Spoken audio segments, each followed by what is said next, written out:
Wow, it's great to see such a big crowd here today. Excuse me, I'm a little out of breath. I ran to get here. Actually, it came from another dimension. But anyway, I'm very pleased to introduce the stars of the science fiction show that would not die.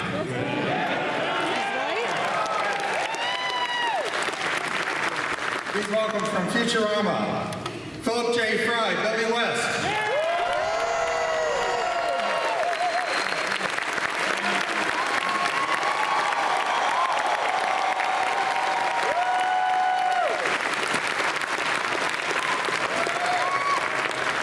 And Futurama Leela, Katey Sagal.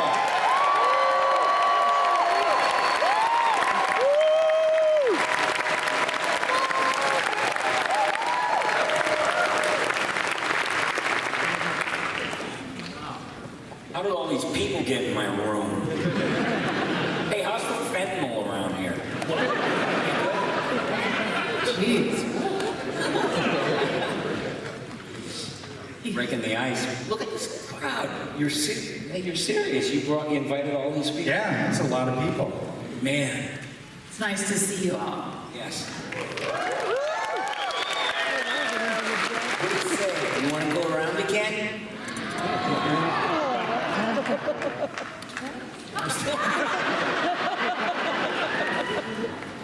I'll tell you later. So, as of, I think last November, Futurama was renewed for 2 more seasons, is that right? Yes.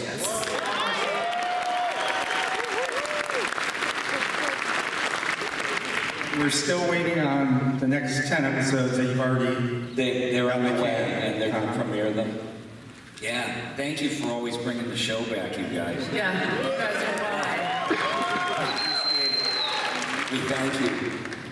I remember when Futurama got canceled the first time. It was kind of a different world because shows didn't really come back.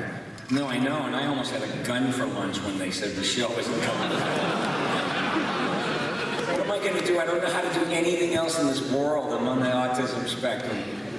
I can't tie my shoes, I can't tie a necktie, struggle with seatbelts. But ask me to do a Fran Drescher impression. That's autism. Oh, please do it. Do it. You people are crazy.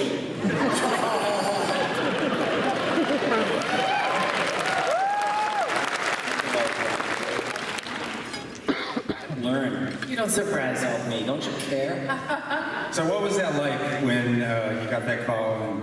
What was it? Oh. Yeah, when you came back the first time. Well, I think Matt called me, and he just said, "Good news, everyone." I was like, "No, you're kidding." Yeah, we're gonna be back doing it, and it's thrilling. I think it's the best thing that I ever was involved with, and you know, they say, "What's it like to create characters?" Don't ask me. I didn't create those characters. I voiced them, but Matt created these characters out of thin air. Yeah, but Billy brings them to life. He plays a billion characters, makes them unique, makes them different, and, you know, yes, it's on the page, but it's in his mouth. Oh, you're trying to make me cry. No. Well, that brings me to a question because I was art director on the show, so I remember in the early seasons, I don't remember when it happened, but when Zoidberg started doing the curly sound. Yes. So the question is, as voice actors, do you find that you can change the nature of a character? Like when you're in the studio or a table read, can you do things that make the writers go, oh, yes, that's really good, let's change it. Because I know that they're looking for things, little things to grab onto, and Zoidberg was a combination of a couple of old-time actors. One was from Yiddish theater, his name was Lou Jacoby, and if you saw the movie Arthur, he leans into Dudley Moore and he goes, "What's it like to have all that money?" It doesn't suck. And then there was another guy, he was from vaudeville. Before there was television, they used to have vaudeville, which was a whole day of acts around the clock, and people could just drop in the theater and see jugglers and singers and magicians. And one guy was the MC, and he had a marble mouth, and his name was George Jessel. And he would say, "Good evening, ladies and germs." You know, for some reason they thought that was funny back then. I don't know. You know the definition of a smartass? A fellow that can sit on an ice cream cone and tell you what flavor it is. That, he was one of those kind of guys, yada yada machine. But anyway, I took those two guys and super collided them, and it became Zoidberg. You know, you need an autograph? Why not Zoidberg? So how did does everyone know what the curly noise is? That's Three Stooges. Yeah. Yeah, Curly would always go, and other noises because he had all that cool meat hanging off his face. You know, being silly. The rewards of a misspent youth. How did that come about? How did it come about? Was that like in the record? I just threw it in. I was just looking for stuff, you know, that might stick, and I did the same thing. The writers came to me one day because it was about Nixon, and they said, "How come? Why do you do that RO noise?" I said, "You don't like it?" And they said, No, we love it. We just don't know why you do it." I told them in 1963, I think it was, I was watching the presidential debate with my mom. I was about 12 or 11, and it was John F. Kennedy and Richard M. Nixon. Kennedy looked like a game show host. They focused on soft focus, and he had buttered toast hair and an ultra bright smile and gleam in his eye. He looked like, you know, like a matinee idol. And Nixon looked like a sweat hog. His hair was all matted, and he was 5 o'clock shadow, you know, and he was like, "I want to be president of the United States," you know. And he was like, he just looked like he was transforming. And Kennedy's people told the camera people to do extreme close-ups, which is the worst thing you can do to anybody. And he didn't know it, but I said, "Mom, he looks like he's gonna turn into a werewolf or something." And so that's where that came. "I want to be president of the United States because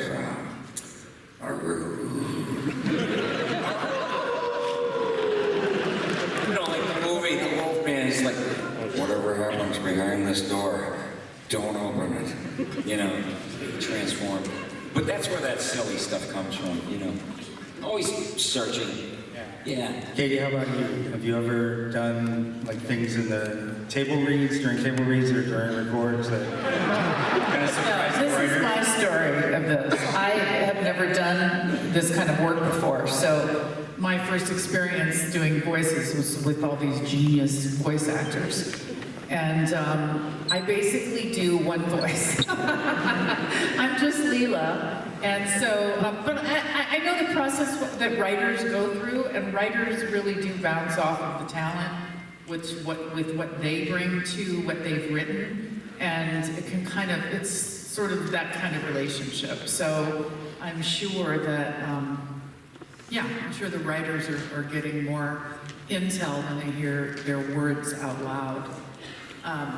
But it's such a great experience to sit in with these guys that are really wild. DiMaggio and this one, and Tress MacNeille, and everybody, Dave Herman, Phil Lamar. They're just, everybody can do like 20 zillion Tress voices. MacNeille. Yeah, Tress is You amazing. know, I noticed something about reading with you when we're doing dialogue. Katie is a real actor. And so I'm a slave to the page. I don't memorize scripts or anything. So I'm like this. And when Katie's talking to Fry, she's looking at me. And I'm like going, Katey Sagal is looking at me. And I would get all self-conscious because she's a real actor. And I'm like, you know, a highly paid minor bird. And, but it's a learning experience. Like Katie said, you walk into a room full of all these people, and it's like, oh my God, look at how good everybody is. And It's a great art form, voice acting. Yeah, and you know what? You're iconic. A lot of people don't know that you're a musician. Singer. My favorite episode is The Devil's Hands, because we got to do an operetta. Right. It was so hard. Remember how hard Taylor writes difficult melodies. And he was a stickler for all the notes. He was like, no improvising. And you know what he told me? He doesn't even like music. I said, you liar. He goes, no, I have no feeling. It's all math. Because they're like scientific minds. And I said, oh, this is a club I'll never be part of. But I squeezed it out of him that he does care about music. Because I told him that I played with Brian Wilson. All mathematicians care about music because music is math, yeah. basically, rhythm, time. So he was lying to me. I'm a avid listener of the Beatles channel on Sirius, and I heard a clip of you, Kate, talking about a Beatles experience that you had as a child or teenager. Can you share that? Because it's a great story. It's a wild story. So I was living in the west side of Los Angeles, and it must have been, I was like, it was the late 60s, and the Beatles were doing like a house visit at somebody's house in the neighborhood, like a home. I don't know why they were there exactly, but the word got out, and before we knew it, the place was jammed with people. And there I am, like 11 years old, and I'm on the front line, and I'm behind a rope. You know, they're keeping us all back, and I'm screaming, George, George, because he was my favorite Beatle, and crying, and to the point where the police had to escort me home. Because, but they didn't realize I was also crying because the rope hurt so much. I was just like, oh my God. But that was sort of if you go to YouTube, you can actually find a clip of my sweet little 11-year-old face crying for George Harrison. George is my favorite as well. It was always my favorite. I like the quiet one. I'd go look for it, but there's no internet here. You can't get on your phone, you can't do anything. I'll give somebody $100 if they can put me on the internet. So I can maybe. So part of what got you into music as a professional? Well, the Beatles, but actually I was more the Rolling Stones. I sort of liked that vibe more. And the first music I listened to was, Robert Johnson and J.B. Hutto and the Hawks. I mean, old blues records. Who exposed you to that? There was a kid in school who was a guitar player, and he was older than I was. And I would go over to his house and he'd play me like Robert Johnson records. Wow. And then he'd play me, do you remember the Ash Grove in LA? Yes. So I used to go there when I was 15 years old. I used to run down there and see Willie Dixon and see all these old dudes. Yeah, it was really, so blues was basically the first thing. That's why I think I like the Stones more. Because I love the Beatles, don't get me wrong. You like R&B? I like R&B, I like all that. Yeah. So I want to get back to Futurama, and since we have specifically the two of you, and a romance has developed over the seasons, was that... You saw it here first, folks. Big love. So I'm thinking back to like the pilot episode, and you're not really picking up a vibe of any hope of a romance between Fry and Leela. So did you start to see that develop over time, or did it kind of happen all at once? I don't really remember when it happened. Do you? I just know from remembering how I felt about the character in relation to other characters. And I'm sure Matt was hoping that we would sort of find our way, and become better at those characters and portraying feelings and all. But I thought Fry was based on like what I sounded like when I was 25 years old, and I was in a band, and I was all whiny and nasally and complaining. Ah, shit! I broke a string. Now what are they gonna do? And I was leading, and so I brought all these things to Fry because I'm anticipating that he may have a romance with a strong, decisive woman, which is a perfect fit. You know, he's needy and he needs fixing. And all the girlfriends I ever had wanted to fix me, you know. Why do you wear your hair like that? Fix your collar. I'm gonna get you another shirt, you know. I was beyond repair. Yeah, I married all those guys. You did? Leela, and I think Leela, you know, as the isolated, you know, strong on the outside and wishy on the inside, I think that, yeah, I think that the fact that they found each other was a very sweet thing for both of them. It seems so organic. I mean, we found our way to it. I seem to remember Fry, it was sort of an unrequited love situation where you were sort of pining for Leela. Well, yeah. But I don't know if she didn't really notice you, but the episode that you just mentioned, the Idle Hands, that was, Yes. yeah. So with the holophoner and creating the opera and all that, and then you had that very last scene where Fry makes the image of the two of you, Yes. and it's all like a first grader drew it. It was so beautiful. Yeah. It was so touching. I mean, everything that you guys did with the tracks you had to work with and everything, and Chris Ting doing the music. Oh yeah. But that was the first time I noticed, oh, there could be a spark here. Well, Fry was like, he was iffy because he would see Leela occasionally run off with Zach Brannigan. Why don't you and I go and Love-Nasium and knock some sensuous boots in? Lovely Leela. So deliciously stupid. And, you know, Leela has to figure out, like, who do I have to tolerate the least? You know, and it would be Fry by default. Fry by sweetness, for sure. Yeah. Yes. Yep. So if you, like at this point, if they let you write an episode, and with the guidance that the episode is going to be the last one, and so we get to see how Fry and Leela end up. Fornicating. Right? I'm too young to be a fish. I'm too young to be here. So I know this I is shouldn't hear these words. I know this is a big room, and I don't know if they allow us to take questions from the audience. Of course, of course. Yeah? Lined up right there. Oh, they are right up. Okay. So let's do that. You want to take some questions? Hello, Katie. My name is Crystal. Thank you so much for making my childhood so memorable in all of your roles. Which one was your most favorite to play when you played Peggy versus Gemma and then Leela? Well, it's hard, you know, it's like picking a favorite kid. They're all such different genres.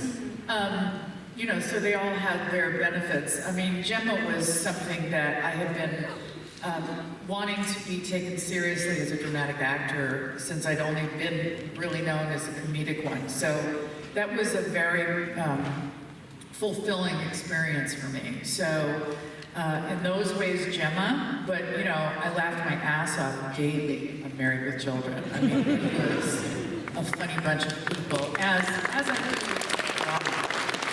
funny people. So that's a really tough question. Also, I'm a local artist and I have a gift for you. For me? Yes, ma'am. Oh, you're so sweet. Can I approach you? Yeah, yes. Am I allowed to approach you? Look what the rules are. Oh, you're so sweet. Thank you so much.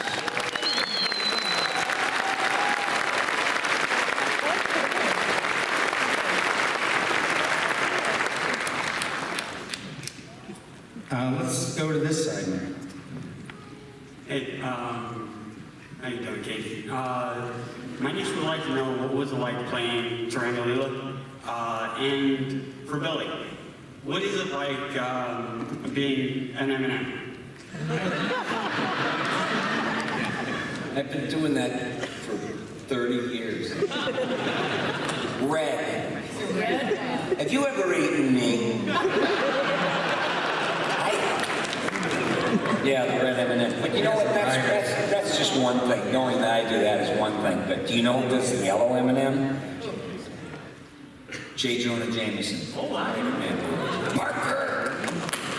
J.K. Simmons is the yellow M&M.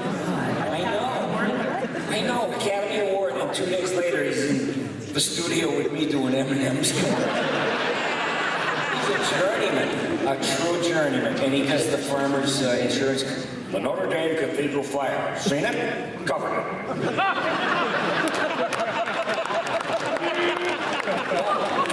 That guy, he's not above any kind of work that he's attracted to. Work is work. That's it. That's the lesson right Did there. the question, did you have a question about Fry and Leela? Yes, well, what was your experience like on, during the first couple seasons? Well, it was, like I said, it was a whole new world for me. Matt had called me and asked if I wanted to come in and do it. I was just like, oh, okay. And so I did, and it was amazing to watch. It was mostly to be around all these people that are professional voice actors, which was amazing for me. So, and then I would be really intimidated. I still am. Every once in a while, they'll ask me to do something other than Leela, and I just get very nervous. Thank you. Okay. Thanks. Hello, my name is Ace. Big fan of the show, especially the one episode with the dog. My question is for... Bring everybody down with that.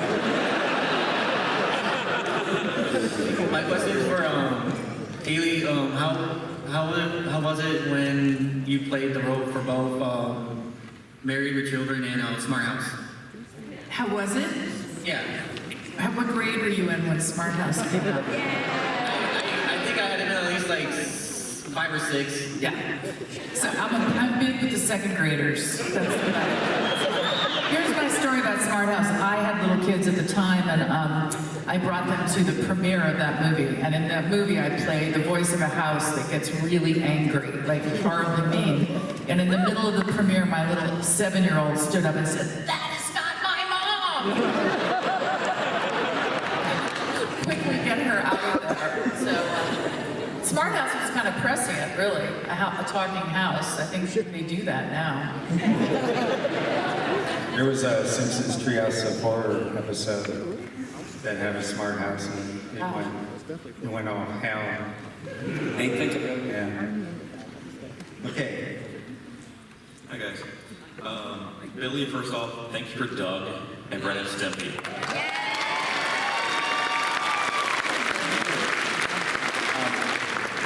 They're older now. Doug and Roger, they're like 30 years older now. And sometimes you think that the good kid, of course, is going to grow up to be an upstanding citizen, a pillar of the community, and the bad kid's going to wind up dead or in jail. That was my theory. Because I was a Doug, I was not a Roger. I had Biffs and Rogers and, picking on me because I was little. And, but they're older now, so it's like, "Dear Journal, today I blew up a courthouse."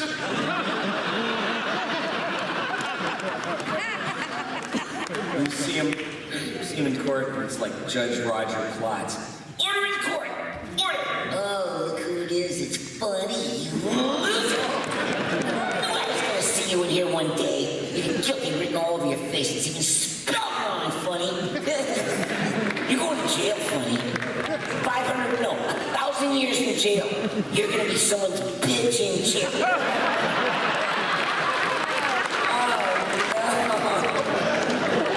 I just ruined everybody's childhood. Ren and Stimpy was just crazy, manic, psychotic, Hey, Ren, will you button me? Will you shut up? Oh! Yes, I shall kill you! And so on and so forth. I have a question for Katie. No. When playing Jeff.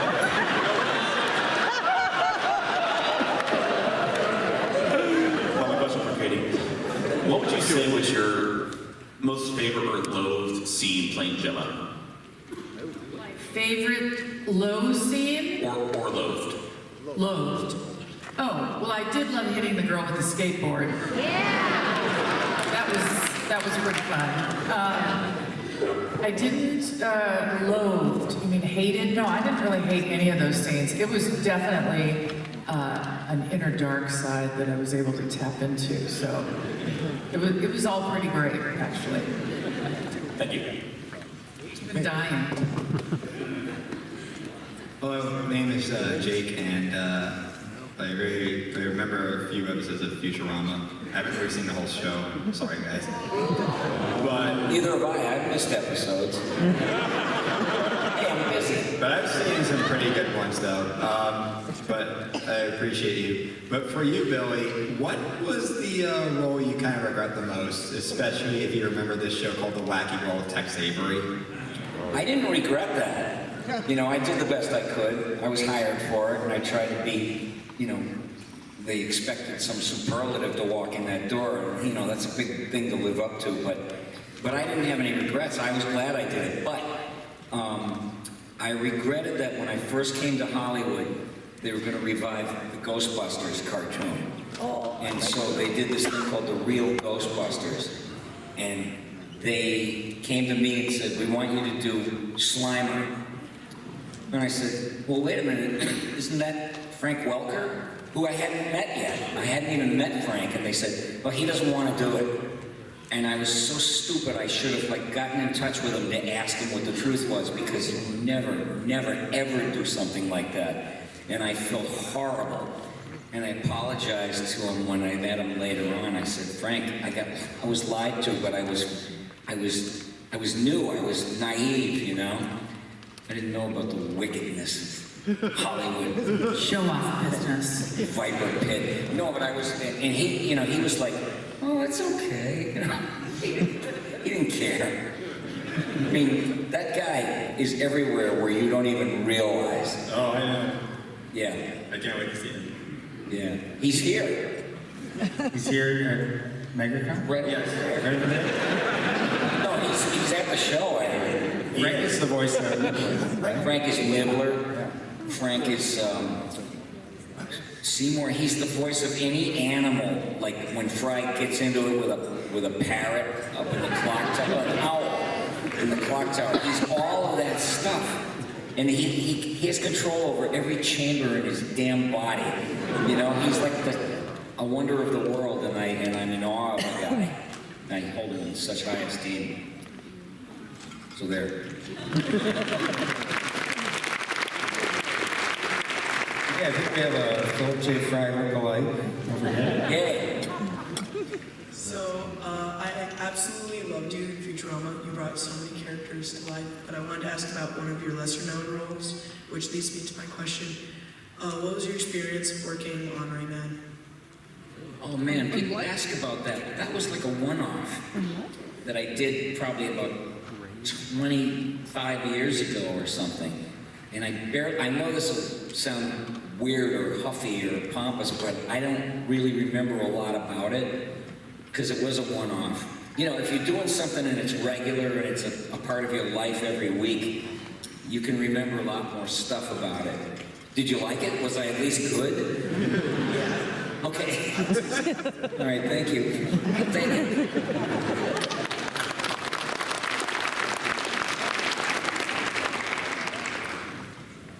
My question is for Billy West. We're aware that you play Fry on Futurama, but one of your lesser-known characters and voiceovers was for the famous Activision Toys-to-Life game, Skylanders. Are you aware of the character you voiced as, specifically Food Fight from Skylanders Trap Team? What was your experience on taking on this role? Oh, wow. You know what? I must have done it a few times, I think, and I played some other characters too, but it's just tough to remember them because they just throw a lot of stuff at you. You want to do this, you want to do that, and it's like, I just say yes, you know, and hope that it goes well, hope that it works for them. And, but I mean, I remember doing some gruff voice, like, you know, was that anything like it? It was. Okay, I'll take it. I don't want to seem like an a-hole that can't, remember anything that people like. No, I don't know. I'm so over that, I mean, really, what's with you people? Thank you very much. Thank you. You. Yes, over here. Thank you for telling the Make Sense story. I told my wife about it, and I just was excited to hear it again. But what I wanted to know is, I've been asking some of the other voice actors what they think their characters' secret guilty pleasures are, and then I guess what's yours as well, each of you. Mine's say yes to the dress.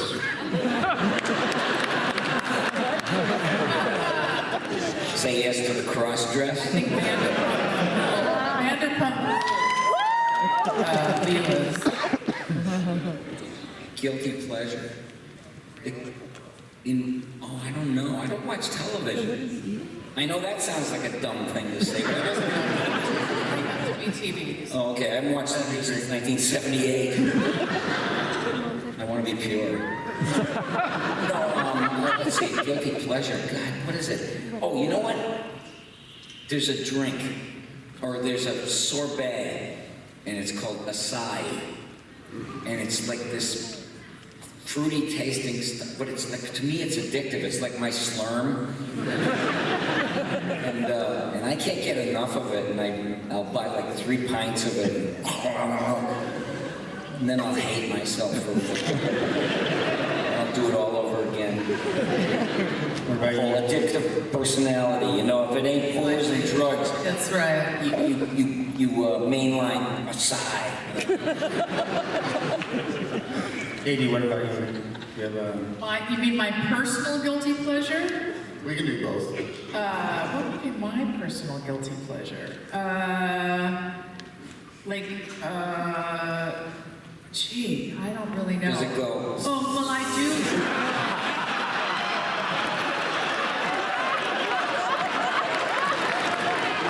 There's no guilt. There's no guilt involved.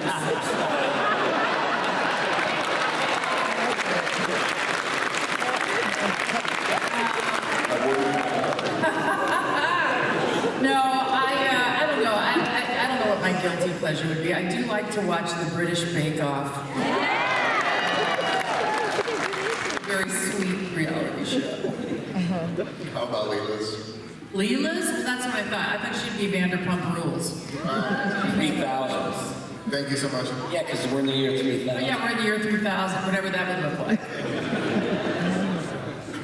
Okay. Hi, my question's for Billy. Yes. You played multiple characters in Futurama, and Zoidberg being my favorite. Yeah. What's it like when you have to answer yourself, like in a table read, like Fry and Zoidberg talking at the same time? Do them separately, or do you answer yourself? I was very lucky that I could do that kind of stuff.